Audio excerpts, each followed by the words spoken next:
Hello and welcome to the FIT4PRIVACY Podcast, the podcast for those who care about privacy. I'm your host Punit, and here we have conversations with industry leaders about their perspectives, ideas and opinions relating to privacy and data protection matters. Before we start, a quick disclaimer that the views and opinions expressed are not legal advice. So let's get started. Hello and welcome everyone. Today we have another unique episode, and I really mean it because we have somebody who calls himself Chief Burnout Officer. Yes, you heard it right. I'm not talking about Chief Privacy Officer, Chief Operating Officer, but Chief Burnout Officer, and he runs the Breakfast Leadership Network as well.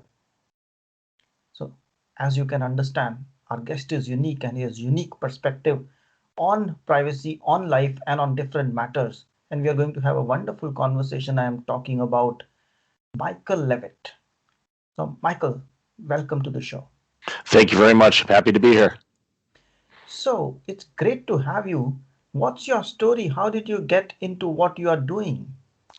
Back in 2007, I was hired as a healthcare executive and for a startup healthcare organization. And as many people know that, launch businesses, you put in a lot of hours. And I was basically putting in hours from 6 a.m. to 11 p.m., 7 days a week. And I did that for 2 solid years. And then it all came to a crashing halt in 2009, where over a period of 369 days, so just over a year, I had a heart attack that should have killed me. I lost my job during the Great Recession in North America. And then a few months later, my car was taken back from the bank. And then finally, my home went into foreclosure. So I lost my home. So home, car, job, and health all were lost in a year. And all of those things happened to me because I was burned out. I wasn't taking care of myself. I wasn't getting any exercise. I wasn't eating well. I was making mistakes at work. And it all came to a crashing halt. After recovering from that and changing things in my life so I would never burn out again, I started recognizing a lot of people around me were burning out as well in healthcare and other industries. So I decided to start researching a little bit more on burnout and what caused it, and then I started writing about it, and then I started a podcast show, the Breakfast Leadership Show, and launched that. And then I started speaking at conferences and with organizations across the globe on how to prevent burnout. And that's what's been, pretty much my vocation for the last several years. Wonderful. It's quite, I would say, touching and a little bit frightening as well, the story. But are you saying, I know, I would like to ask you questions on privacy, and this is a privacy podcast. But we as privacy professionals also go through a lot of stress and we also go through a lot of hard work. But I would like to ask you, are you saying that working from 6 a.m. to 11 p.m. is not good? Or are you saying there should be some other things we should do? What are you saying exactly? Because most of us, especially entrepreneurs these days, I mean, of course, if you're in a good corporate job, then also you do that. But as an entrepreneur, also you do a lot of hard miles, if I may call it, 7 days a week, 20 hours. I mean, like our friend Elon Musk says he does 120 hours, which is a little bit even beyond comprehension. But then we have stories that he had takes some additional supplements, let's put it like that, for lack of better word. Exactly. So what are you saying exactly? For the majority of us, now there's always those individuals like Elon Musk or Gary Vaynerchuk that can work extremely long hours and they don't get stressed. And yeah, Elon, I know especially on the Joe Rogan show, we've seen him take some of those additional things that probably help a little bit. But for the majority of us, we can't do that. Our bodies aren't designed for that. Our bodies need rest. So what we need to focus on is blocks of time where we're doing just work and times that we're relaxing and recovering. And if we can design our days that match up with how we are wired and our genetic makeup and everything like that, we'll accomplish a lot more because we'll be deeply focused on what we're doing at the time that we're doing.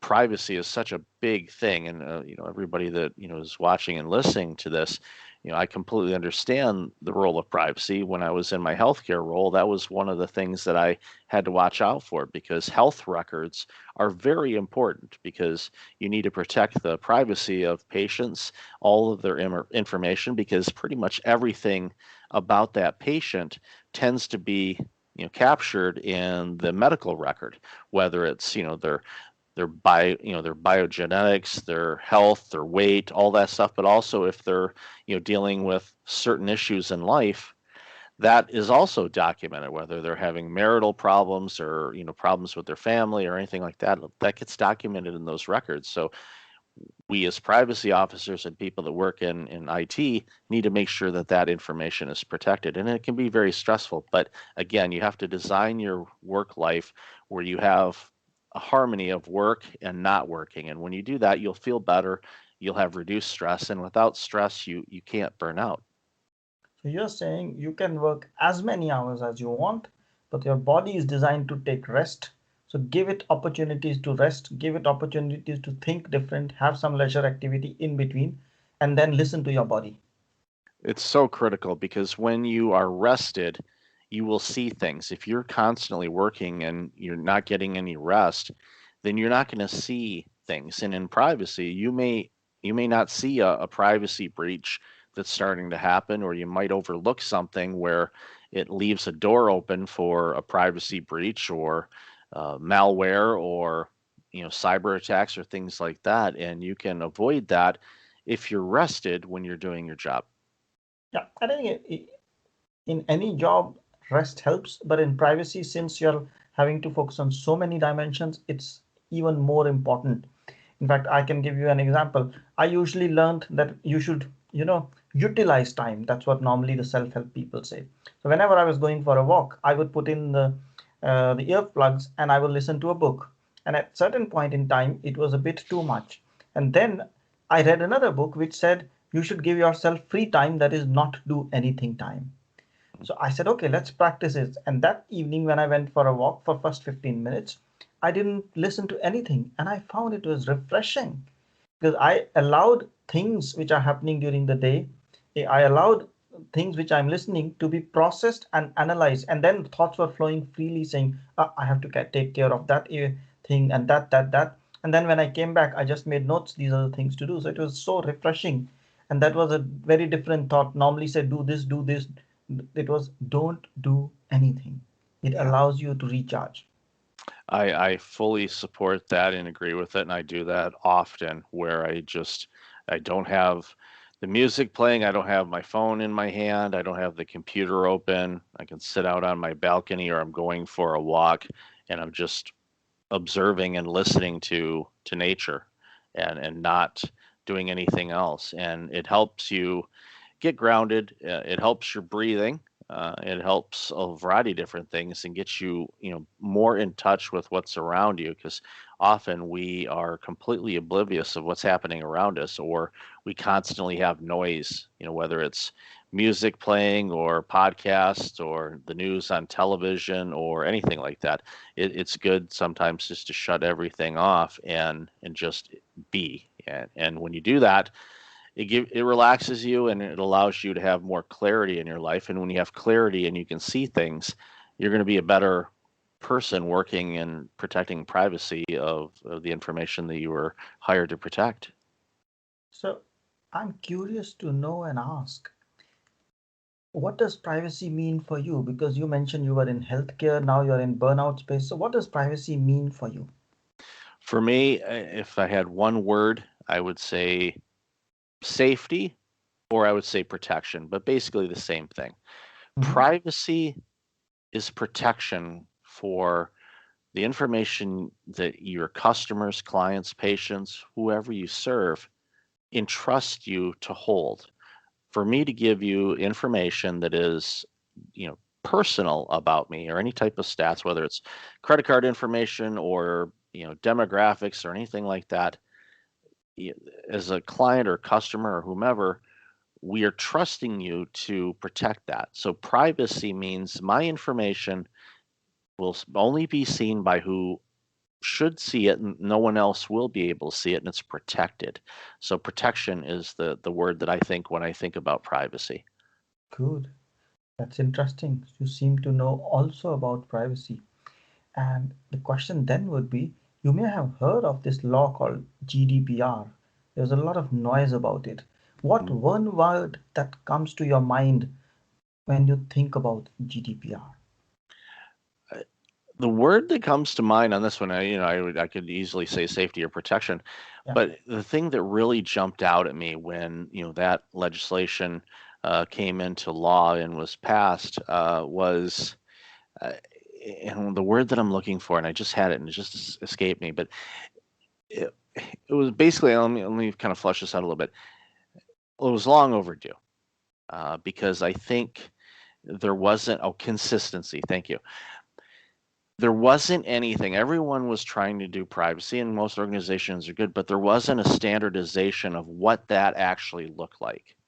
So by the law, it created, a standardization of what privacy should look like to give all of the privacy professionals out there the guidelines that they needed to do to make sure that they meet these requirements. Because before that, everyone was doing everything that they thought they should do, but this way at least there was a overarching body of rules and regulations that everyone has to follow when it comes to that.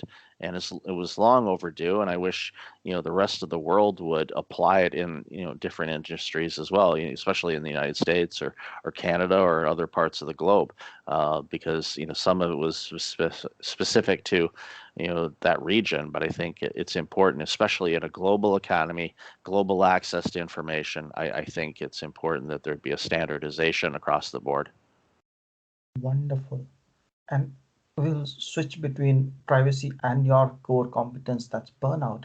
And if I may ask, how would you define burnout for a layman? I know you defined it saying somebody working long, but a lot of people work long. So how do you define, or how do you, feel it or pick it? Like you have written this book, Burnout Proof, for 369 days, and you talk about how do you pick it up early? What are the signs? What are the symptoms? Yeah, burnout is when you are overwhelmed, when you have physical and mental stress that's prolonged over a long period of time. And that can be over several weeks, several months, or several years. It happens when you're just emotionally and physically drained and you're not able to keep up with the constant demands of life. Now, some common signs that we see with people that are burning out is one, they're not sleeping well and they haven't been sleeping well for some time. They toss and turn, and that's a big problem because we repair the damage we do to ourselves on a daily basis when we sleep. If we don't get good sleep, we're not repairing that damage. So today's damage will then get piled onto tomorrow's damage, the next day, and the next day, and then you can start running into some significant mental and physical problems. Other signs of burnout is a lack of motivation. You're not motivated to do anything, not just work, but fun things in life that you like doing as well. You just don't feel like doing them anymore. An additional sign of burnout, which of course is a huge, huge concern for those that work in privacy, is you start making mistakes at work. You're not clear headed. You don't see things as clearly as you did before. And again, that creates opportunities for potential gaps in protection as far as the privacy that you're hired to handle. And when that happens, that could really create a big problem.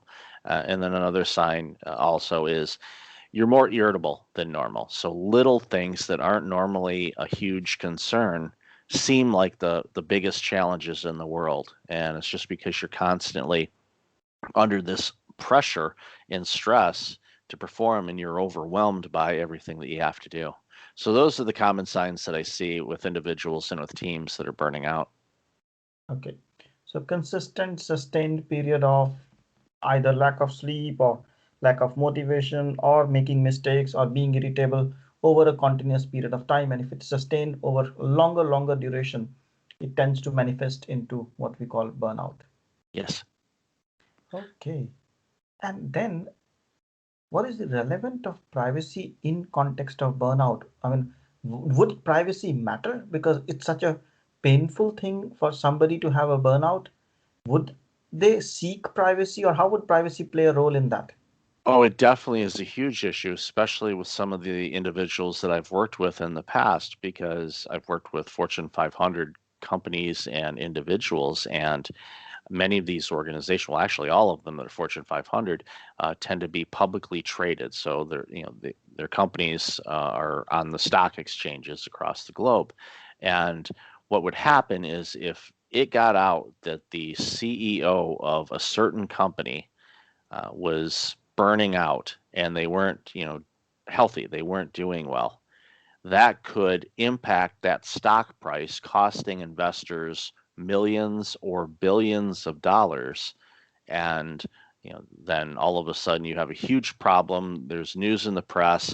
The people are leaving the organization. It would be a gigantic mess. So for me, in a lot of organizations, especially people like myself, and when we work with different companies, we normally like to say, yeah, I work with this company, I've worked with this company and whatnot.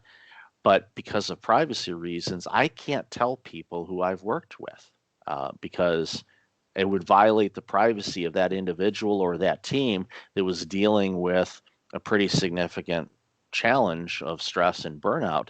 So for me, privacy, even of course, working in healthcare as long as I did, it was always an important thing for me. But even in this role now, I treat things as private as possible. I don't tell anybody who I work with. It's the communications between myself and that individual. Or my team may be aware of the organizations I'm working with, but again, they sign all kinds of different things, and they get limited access to any type of records or documentation that I keep, on the notes that I take and my consultations with these organizations or individuals. So it's critically important to protect the news of somebody burning out from somebody, because unfortunately mental health still has a stigma in society, and everybody goes, oh wow, the CEO of this company is burning out, oh wow, I guess that company is going to go down the tubes, or they must be a bad organization to work for. Well, you don't want that out there because that may not be true, but again, protecting that information is so critical. Absolutely. I think it's like, or it is health data, and that too of very sensitive nature. And I'm kind of speculating, if somebody has a burnout and they tell their insurance just to take some health benefit or say salary benefit or whatever, and then the insurance knows it, and few years later then they have to file a claim for something, and they will say, are you mentally fit now? And that's a vicious cycle, because on one hand, at that moment when you're going through this, you may want some financial assistance, so you may want to tell your insurance, but when you tell them, then at a later point, and even your employer, but at a later point your employer even would use that against you, saying maybe you will not be able to take that stress. Does it that happen in terms of privacy protection, or even in terms of a situation? Oh, I definitely. And over the last couple of years, especially during the COVID-19 pandemic, there's been a lot of organizations and individuals that have been filing mental health claims against their insurance policies. So that documentation is there, and it's while many of the employers, if it's an employee, don't they may not all be aware of it. A manager or HR director may be aware of a situation, but the rest of the people wouldn't. But again, yeah, the insurance companies would know that, and of course, that would be a pre-existing condition, which of course could impact that individual's ability for additional claims down the road if it uh, based on however the insurance policy and coverage is. So it's definitely a huge concern. So, and I think that's one of the challenges with many people in not coming forth to seek help Yeah. or therapy on helping with their burnout, because they're afraid of how it's going to be viewed. Is it going to impact their finances? Are they, not going to be able to get coverage? Is their insurance going to get, skyrocket in cost or whatever, because they're filing a claim that they need help? And somehow we have to get away from that to make it safe for people to get the help that they need if they're dealing with prolonged stress or burnout. Yeah. And thanks to COVID, at least we don't have the challenge of coffee conversations which release information like anything. Because then the coffee chat happens. Sometimes somebody doesn't have a burnout or doesn't have a problem, but on coffee it is made like that. Exactly. Yeah, there's been some positives of this pandemic and avoiding some things that many of us didn't really care to do very often. So we'll see how it all comes out as we exit this pandemic and return to whatever normal is going to look like in this world. Yeah. And you talked about the challenges in protecting privacy. So, how do you, as a professional, and I believe I can classify you as a small business or an entrepreneur, if I may call it like that, Of and course. no offense, but then you have very different challenges because somebody like a Fortune 500 company, they have to protect privacy, or a hospital, they have the means, they have the equipment, they have the staff, and they have the budgets to do it. And as an entrepreneur, your primary role is to make sure your clients are served, and of course you are served. And then behind it, sometimes when I talk to privacy or other professionals, they say privacy is a burden. How do you see it, and how do you then ensure, or what challenges do you face? Can you walk us through some stories like that? Yeah, I think for me, it's just making sure that any type of confidential or any type of information around a particular client, whether it's an individual or a team, is saved in an encrypted way using software that I won't name because you want to protect that as well. But utilizing a variety of different methods to make sure that no one can access the information without using additional securities, additional keys, things like that. And again, working in healthcare, that expertise and experience helped me, remind me of how important it is to protect this information. So it's not just, saved somewhere on a Google Drive or something like that. Google does a okay job of stuff, but I take it much further than that because you can always get your email hacked and things like that. So for me, it was important to utilize that. And again, any communications or things like that, is I keep it, using the same mechanism so that way any information that's shared to me that could be deemed private is secured accordingly. Interesting. And that's very nice that you take care of those things. But I would I imagine that certainly this is a tough situation, the burnout that you're specializing in.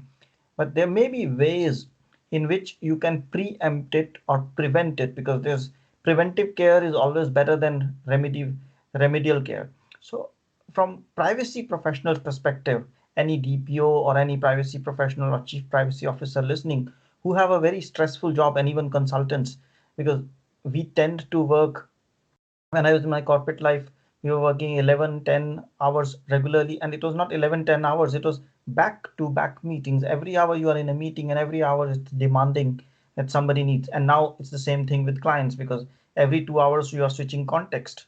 And sometimes, like even for this podcast today, a couple of hours, I was like, why did I book it? I need a bit of break. I need a breather. So I went for a walk and came back. So what would you recommend to anyone, but very specifically privacy related context? Because we in privacy, the challenge for us is we have to deal with multiple stakeholders. We Right. need to know multiple laws. We need to be on top of the daily news because something can happen. And then we have to be on social media. I mean, at least for me, and as an entrepreneur, I need to be on social media. A few days I don't post, I feel like I'm missing out. It's a fear of missing out. And then there is this new, that new, and you need to read it on top. And you can't read everything. So Right. there's an overwhelm, there's a feeling of missing out, and all those things exist. And then you need to manage yourself and your emotions. And then when you come back, you have your family which expects you to be different, and then on weekend people expect you to be different, while we have the list of, we need to read this, we need to read this law is there, that law is there. So that's a very, very challenging situation for most people, and it's not easy. So the choice is what we don't do or what we do. That's a consistent choice every hour. So what would you recommend preemptively? I think preemptively, number one, you have to make sure that you take care of yourself first. And yes, there's no shortage of work. There's no shortage of new things coming up. There's no shortage of new ways of cyber attacks and privacy breach attempts and all of that stuff. It's constant. It's a 24/7 operation. Unfortunately, or fortunately, our bodies are not designed to work 24/7. So we can't. You're not going to be able to do it all.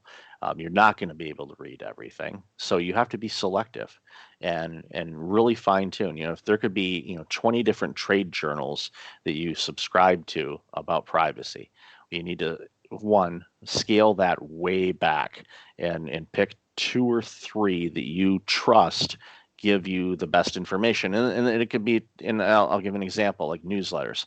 I get a ton of newsletters, but over the last few months, I've been unsubscribing from a lot of them because basically what I did is like, okay, I'm going to look at this newsletter, and maybe not fair to do this, but this is the choice that I made with me, was, okay, what newsletters do I purposely make sure to read? And I don't skip it. I'm like, I'm going to take time to read this.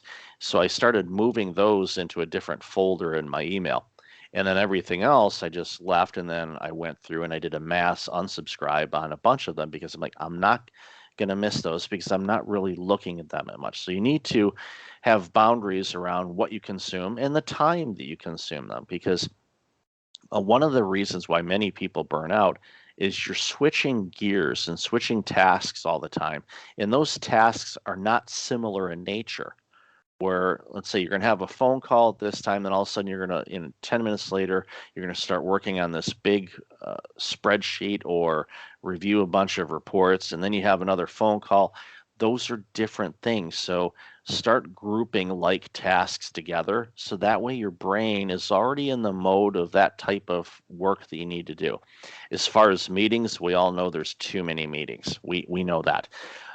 But what you said before I started chatting about this is you noticed on your schedule, like, wow, I overbooked. I need to take time and go outside. That's critical.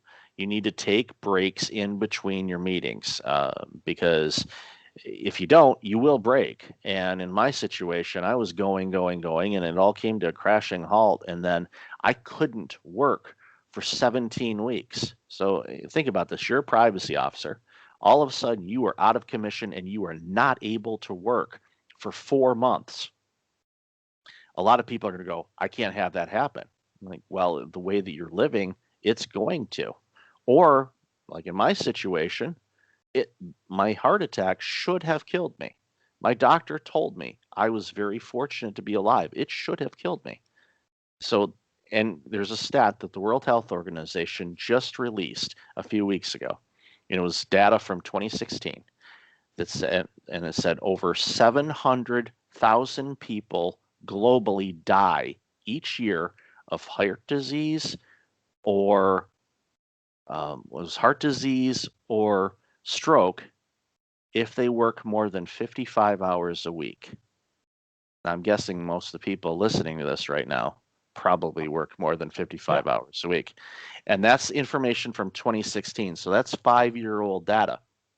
Based on what we've seen in all the studies that I've been a part of and have researched, that number has got to be closer to 1 million people globally a year dying because they work more than 55 hours a week.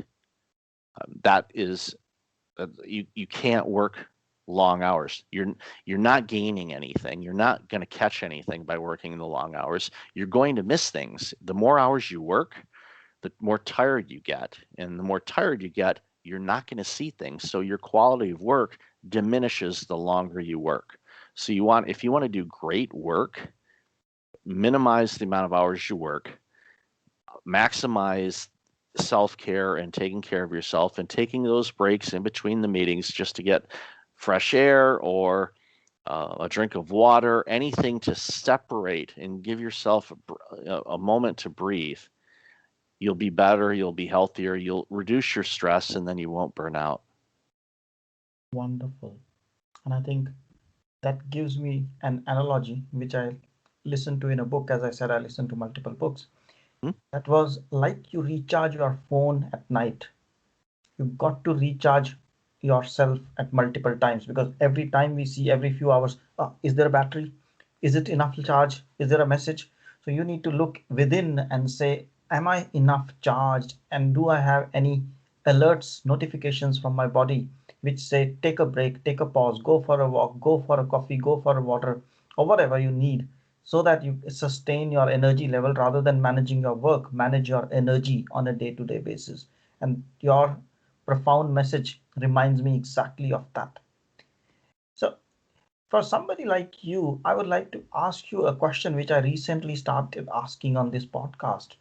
And it's not to do with privacy or anything. So, if you have to choose between two elements, that's one is health and one is wisdom, which one is the one we need more? And for somebody who's gone through the life journey that you have, and it's very challenging, because the challenge I see is, if you don't have the wisdom, you will not take care of health. But if you don't have health, how will you take care of wisdom? So I'm curious to understand, how do you see it? I know there's no right or wrong answer, but perspective. For me, I would choose health. I would choose health 10 times out of 10, Oh, because if you're healthy, then the opportunities of life are present and you're able to take on whatever life throws at you, opportunities, challenges, you name it. If you're healthy, you're able to deal with whatever life presents. Wisdom is great, but if you're sick and laying in a bed, it's not going to serve you because you're not going to be able to use it. You're just not going to be able to do anything if you're not healthy. Your body's going to be using so much energy to deal with the health challenges instead of actually taking that wisdom and applying it in a way to make humanity better. So I would choose health over wisdom because, quite frankly, I think if you're really healthy, you'll gain the wisdom and experiences in life. So that's you end up getting both if you choose the health angle. makes sense. Makes perfect sense the way you explained it also. And you've written these books, the Burnout Proof, the 369 Days. Can you tell us something about these, maybe in a few words? Sure. We'll start with 369 days. That chronicles the heart attack and job loss and car and home challenge that I faced. And it does it in a way where it kind of walks the reader through the challenges that I faced and how I was able to overcome each one of those situations. Because each one of those are pretty devastating to anybody. If someone has a heart attack at an early age, that's pretty devastating. Losing your job is never fun. Having your car taken away or losing your home is definitely not a fun situation. And so each of those on their own were bad. All of them happened to me in a year. So that walks you through and how I was able to overcome it and make the necessary adjustments in my life to make sure that never happened again. Burnout Proof, it kind of piggybacks off of that and goes in and it describes in greater detail what burnout is, what are the signs of burnout that you tend to see in society, what are some things that you can do to prevent it. And also there's a COVID-19 chapter that I added to the book that talked about all the challenges of working remotely. And that created a lot of new challenges and actually increased burnout in the world because people were working longer hours than they were before the pandemic due to homeschooling their children or access issues and IT challenges, being able to remote access. The hours are different and it created a lot of stressful moments for people. So that's what that book's about. Both of them are available online. I know Amazon sells them internationally in different places, and I know it's obviously available in the U.S. and Canada. But there's other ways to get the book as well if you're listening or watching this from other parts of the globe. Wonderful. So now, based on this conversation, I have one final question, because you consistently, at least two times, touched upon that there are enough opportunities in the world. You mentioned it two times at least, saying, don't need to worry about, take care of yourself. And when you're healthy, when you're fit, when you're fine, the opportunities would be there. What's the point of working out and getting burnt out and then not having opportunity? Opportunities will be there when you are there. What do you mean by that? I just had that observation. Yeah, it's when you're burned out, you miss things. You're not clear. You won't see things, and a lot of people work long hours because one, they're afraid to lose their job. Believe me, I understand what that feels like. And other opportunities, they think, well, I can never find another job. They start getting the fear of missing out, but also a lot of self-doubt kicks into it, and they think, well, no one will, hire me. I've been stuck at this place forever, which is not true. People are switching jobs all the time and finding new opportunities that are better for them. They exist. So if you're not happy in your role, there are other opportunities out there. Don't feel so beaten down by your current experience thinking that every experience is like that. There are great organizations across this planet that treat their employees well, that run a really efficient ship, that give you the tools you need to do your privacy job in a way that is great and fulfilling to you. Because you chose this career because it was something that you were good at and you're interested in and all of that. So find the right environments where you can thrive in those types of roles without feeling so beaten down and dejected by what's happening in the world and your role. Wonderful. So what I get is there are enough opportunities when you are fit, and when you are not fit, you tend to think that there are lack of opportunities and tend to go into a spiral which is not leading you anywhere but problems, but challenges. So wonderful to have you. Thank you so much for your time. And if I may ask, because based on this conversation, maybe somebody says, hey, I want to contact this guy. I love Michelle and I want to contact him. I hope not for burnout, but maybe for preemptive conversation or talking to you and having some tips. How can they contact you? Where can they contact you? The best place to find me is at breakfastleadership.com. And I'm also on most of the social media channels. Just look for the letter B and then Fast Leadership, or you can look up hashtag Breakfast Leadership. That should drive you to Facebook, Twitter, LinkedIn, Instagram. Tends to be the places that I tend to find myself. But breakfastleadership.com, there's a contact section at the bottom of the homepage, and you can fill out some information. Be more than happy to have a conversation. And what is this Breakfast Corner leadership all about? Because if we can give our listeners a context, then it makes it easier for them to come to you. Yeah, the organization, the name came about when I first launched the organization. I was working with C-suite executives and senior leaders on burnout prevention, and typically the only time that I could ever get their attention was first thing in the morning at breakfast time, before they get into work and get deep into the trenches of the daily work that they did in their organizations. So if we met first thing in the morning before they started their day, and that was a way for them to start off their day the right way, get some information and some guidance to make their days flow a little bit easier, and it made a big difference. So that's where the name came from, was breakfast leadership, because I love working with leaders, and breakfast tends to tie into the first thing in the morning. So those names came together, and the network part of it, the Breakfast Leadership Network, came about because the organization ended up morphing into kind of a media type organization, because I've got my show, the Breakfast Leadership Show, content creation. I have a blog on the Breakfast Leadership site that has all types of business information and tips and guidelines on a variety of different business topics. Of course, the print media from that, and then writing books as well. It kind of morphed into a media company as well. So that's kind of the umbrella for all the work that I do. You give me an idea. Think about privacy at breakfast. There you go. Yeah, so thank you so much. It's a wonderful conversation, Michael. Thank you so much for your time. And thank you. Thank you. Thanks for listening. And now we ask you for some help. Take a moment to subscribe and review this podcast. Your support matters. And if you have done it already, thank you so much. Now, if you have questions or suggestions, drop an email at hello@fit4privacy.com. And finally, if you know someone who will benefit from this, share this podcast with them and help us grow. Thank you so much. Stay safe and see you next time.